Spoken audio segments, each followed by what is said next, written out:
Minute हो गया, hold कर दो। हर दिन का यार चिल्लाया कम करो। अरे क्या करो ना, बाद में लो ना। तो अरे तुम्हारा भी नहीं है बीबीसी। ठीक है, चौक हो गया भाई साहब। चलो साइलेंट। पानी पर उससे पहले मैं ये बताना चाहूँगा, लोग मुझे गुरुजी कहते हैं। पर्सनल लाइफ इसलिए बताना चाहता हूँ कि थॉट कहाँ से आया। मैं फर्स्ट डान ब्लैक बेल्ट कराटे में था। उसके बाद मैं भाजपा में 2005 में चुनाव लड़ा कॉर्पोरेशन से, लेकिन एक वैराग हो गया तो मैं आध्यात्मिक में चला गया, और उससे एक आध्यात्मिक में 10 साल से मैं हूँ अभी। और ये सोच मुझे अंदर से मिली कि दुनिया में ये क्या हो रहा है, किस तरह लोग जी रहे हैं। तो इतना मैं गहराई में चला गया था, तो मैं तो समाधि में लेने की भी तैयारी कर दी थी, लेकिन पता नहीं कुदरत ने मुझे फिर वापस भेज दिया होगा यहाँ कि अच्छे मैसेज के लिए। ये अंदर से कुछ हो रहा था कि पूरी दुनिया के अंदर जो चल रहा है, हर मजहब अपनी अपनी बात करते हैं। आध्यात्मिक बात में मैं बताना चाहूँगा, तो मैंने सोचा दुनिया में कोई इतना तो सत्य ज्ञान होगा जो पूरी दुनिया जोड़ सके। क्योंकि आज देखते हैं आप लोग जिस तरह की सिचुएशन है आज, कोई हम सुबह उठते तो अपने ही इष्ट देव को बात करते हैं, राम पुकारते हैं, कोई अल्लाह पुकारते हैं, कोई गॉड पुकारते हैं। ये सारे अलग अलग नाम है। मैंने सोचा कि इस दुनिया के अंदर अलग अलग नाम की वजह से, अलग अलग मजहब की वजह से जो हो रहा है, कोई ऐसा नाम मिल जाए, ऐसी कोई चीज़ मिल जाए जो मैं दुनिया को बताकर एक कर सकूं। ये थॉट मैंने सोचना शुरू किया। दुनिया बदलने का मिशन नहीं था, लेकिन दुनिया को एक नया पैगाम मिले और दुनिया में अमन, प्रेम, शांति कैसे हो सके, ये अंदर से हो रहा था। मैंने सोचना शुरू किया। सारी बात ऐसी मिल रही थी मुझे कि मैं जो सोच रहा था कि दुनिया के अंदर जब से दुनिया बनी, हर धर्म का ग्रंथ का मैंने पढ़ा है, बाइबल पढ़ा, कुरान पढ़ा, वेद, शास्त्र, दर्शन, सारी बातों को पढ़कर सुनकर मैंने तय किया कि बहुत कॉमन चीज़ है इस दुनिया के अंदर, लेकिन फिर भी क्यों ऐसा हो रहा है। मजहब के नाम पर हिंसा, नफरत, अलग अलग मान रहे। दुनिया आज इतने सारे तो भगवान कभी नहीं हो सकते। तो इस तरह की एक सोच के साथ मैं निकला, और सोच में मुझे एक अच्छा कुदरत वर्ड मिला बहुत सारे ग्रंथों के अंदर से। कुदरत की डेफिनेशन ये होती है कि ब्रह्मांड सृष्टि और जीव सृष्टि की रचना करना, यानी सर्जन करना, उसको संचालन करना और उसको संभाल लेना, ये सिर्फ कुदरत के हाथ में है, किसी इंसान के हाथ में नहीं है। ये पहली चीज़ हमें फील हुआ। और बाद में पता चला कि नाम की वजह से नफरत हो रही है। अब देख लेना, अभी हमारी मूवी में भी मैंने बताया है कि सलीम से मुस्लिम, एडगर से क्रिश्चियन, राजू से हिंदू, तो सारे नाम अगर इस दुनिया के अंदर बदल जाए तो कैसा रहेगा, ये सोच निकलती थी। मैं कैसे दुनिया के धर्म को खत्म कर सकूँ, या कैसे दुनिया के धर्म को बताऊँ कि इंसान की बनाई रचना है। ये इंसान की रचना की वजह से हम आपस में एक दूसरे को मिल नहीं पाते, नफरत होती है, हिंसा होती है। और आज तो देखो वर्ल्ड वॉर की अभी तैयारी हो गई थी, हर भी तालिबान में ऐसा हुआ, रूस अभी कर रहा है। ये सारी चीज़ों से पहले ये सोच आ गई थी। तो सोच के अंदर से पहला ही पता चला कि जन्म से लेकर मृत्यु तक कहीं मजहब नहीं। ऐसी चीज़ देखा, हम जन्म में बच्चा का जन्म होता है, हॉस्पिटल जाते हैं, तो जहाँ पर जो भी आप बच्चे को डॉक्टर देते हैं, समाते हैं, तो क्या करते हैं, उसका मजहब नहीं पूछते। आप पढ़ाई करने जाते हैं स्कूल के अंदर, वहाँ मजहब नहीं है। पूरी दुनिया के अंदर जो लॉ बना है, जहाँ पर कोर्ट बना, वहाँ मजहब नहीं है। तो हर जगह मजहब नहीं है, तो फिर मजहब कहाँ जाता है। जब इंसान घर पे जाता है और उसकी बातों में आते हैं, या मजहब वाले जो लोग हैं उसको अपने आप को कुछ बताने के लिए, दूसरे को नीचे दिखाने के लिए, अपने ही धर्म को स्थापित करने के लिए जब बात करते हैं, तब वहाँ मजहब आ जाता है। बाकी दुनिया में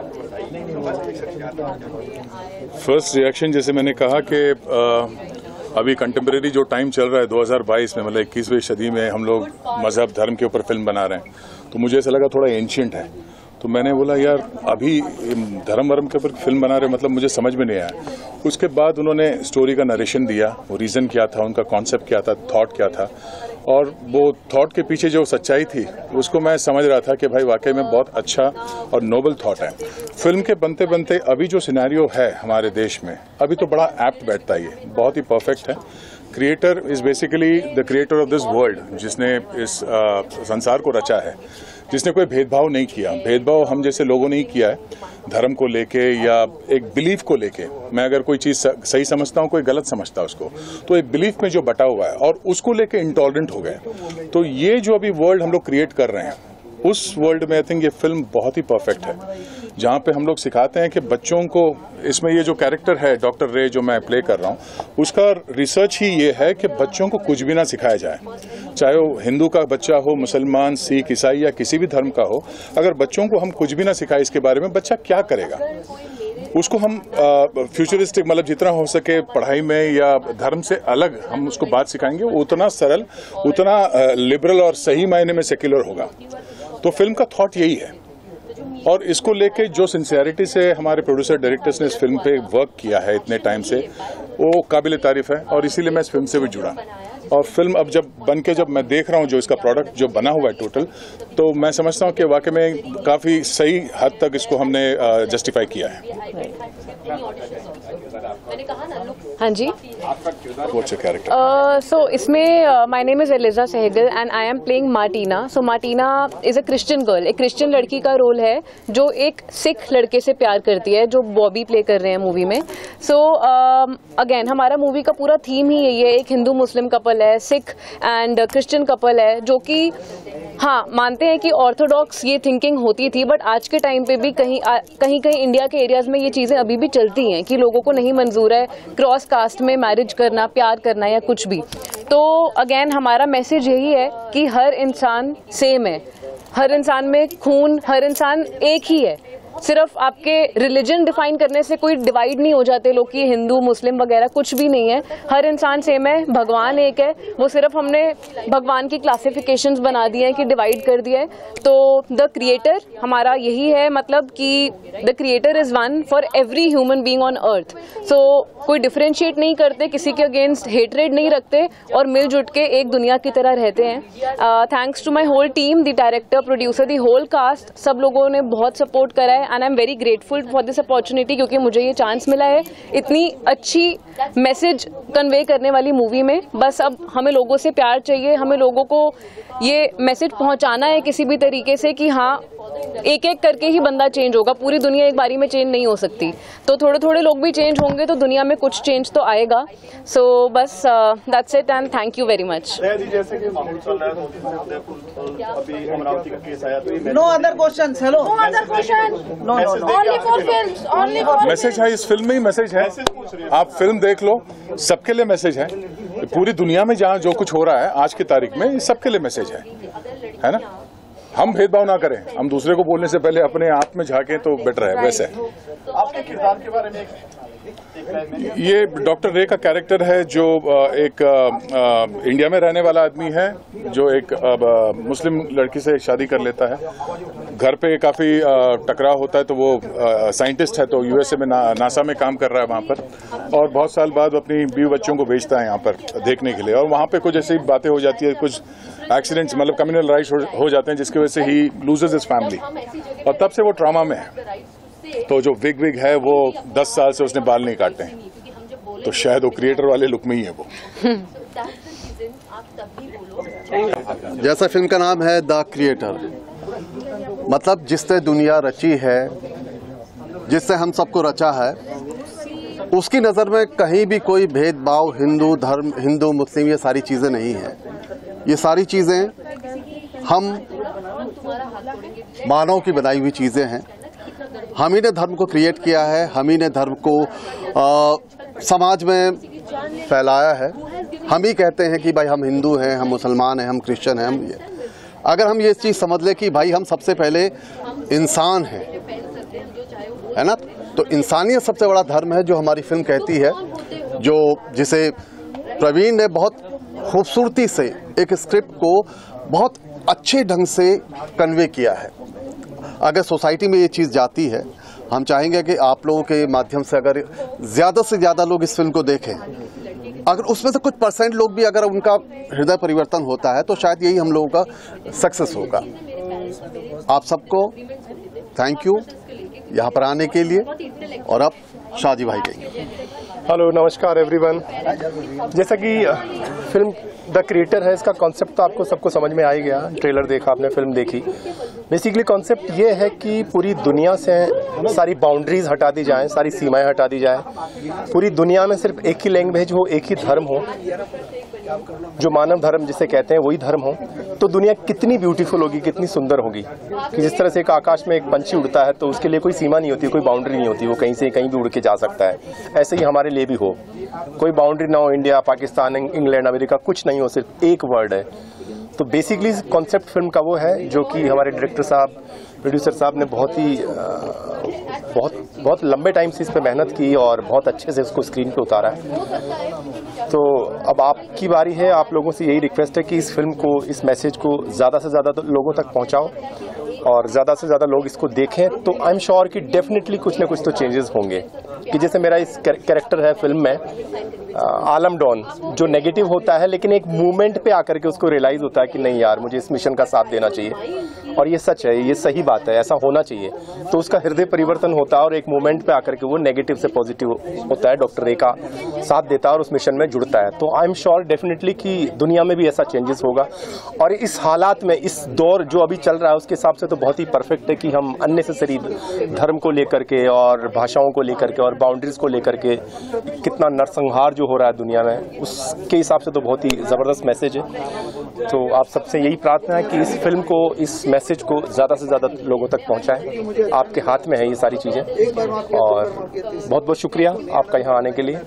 थैंक यू सो मच। खूबसूरत ट्रेलर काटा है आपने। आई होप कि अगर फिल्म ऐसी होगी जी तो सच में ये क्रांति लाने वाली है। बिल्कुल कुछ कहना चाहेंगे? मैं बस ये कहना चाहता हूँ कि मतलब कॉन्सेप्ट के बारे में, हमारे फिल्म के मुद्दे के बारे में तो सबने शेयर किया ही है और हम वाकई में चाहते हैं कि हमारी फिल्म से जेन्युइनली परिवर्तन आए।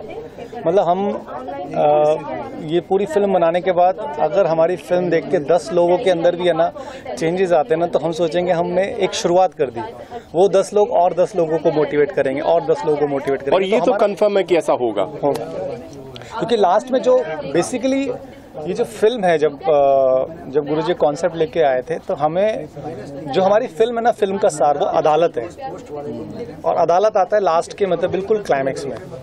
लेकिन अदालत तक ऑडियंस को बांध के रखना, उनको पूरा ना कि वो अदालत तक हमारी बात को सुने, तो वो पूरा ताना बाना मैंने रचा। डॉक्टर रे का कैरेक्टर जैसा कि दया सर कास्ट हुए तो मेरी पहली चैलेंज थी कि उनके लुक पे, उनकी उस पे, और मतलब मुझे भी पता लगा कि मतलब वो इतने बेहतरीन अभिनेता है, तो उनको साथ बड़ा मज़ा आता गया करते करते। तो और अदालत तक हम पहुंचाना चाहते थे अपनी फिल्म को कि अदालत तक हमारी बात वो पहुंचे, क्योंकि मैसेज के लिए फिल्म बनाई थी बेसिकली है वो। और हम चाहते थे कि हमारी फिल्म लोगों तक पहुंचे, लोगों तक जाए। और मैंने ये फिल्म में लाइन भी लिखी है कि आप कुदरत में बिलीव करो, कुदरत में गतिविधि होती है। तो आप एक बार सोचो और अगर आप शिद्दत से सोचते हो तो ये इट्स अ फैक्ट। ये मैंने महसूस किया। मैंने अपनी जो दूसरी फिल्म बनाई थी जो कि वेब सीरीज में कन्वर्ट होके रिलीज हुई, उसके बाद मैं एक बड़ी फिल्म चाहता था कि मुझे एक फिल्म मिले जिसमें मतलब मैं कुछ दिखा सकूं, अपने टैलेंट दिखा सकूं। मैंने इतनी शिद्दत से वो चीज़ मांगी ना, तो अपने आप ही ऐसे सर्कमस्टांसेस मिल गए कि मतलब अपने आप ही मेरे को गुरुजी मिल गए, उन्होंने कॉन्सेप्ट दिया, मैंने उनसे शेयर किया, अपने आइडिया शेयर किए कि इस तरह से मैं फिल्म को लेके जाता और ताना बाना बनता चला गया। और मतलब हमने जब ये फिल्म बनाई मतलब बहुत ही कंट्रोल बजट था, क्योंकि हमारे पास पैसा नहीं था, लेकिन हमारे पास विजन था, पैशन था। तो उस पैशन के थ्रू हम बनाते गए, कारवा जुड़ता गया। सब लोगों ने मतलब कोई फीस नहीं देखी अपनी, उन्होंने कहा कि थॉट बड़ा है, हमें अपने आप कुछ नहीं हुआ, इन्होंने बहुत मेहनत की, हमने देखा सेट पे, अपने आप कुछ भी नहीं हुआ। और देखा जाए तो फिल्म जो है वो किसी भी धर्म को, किसी जाति को, किसी इंसान को ऊंचा नीचा दिखाने वाली फिल्म है ही नहीं है।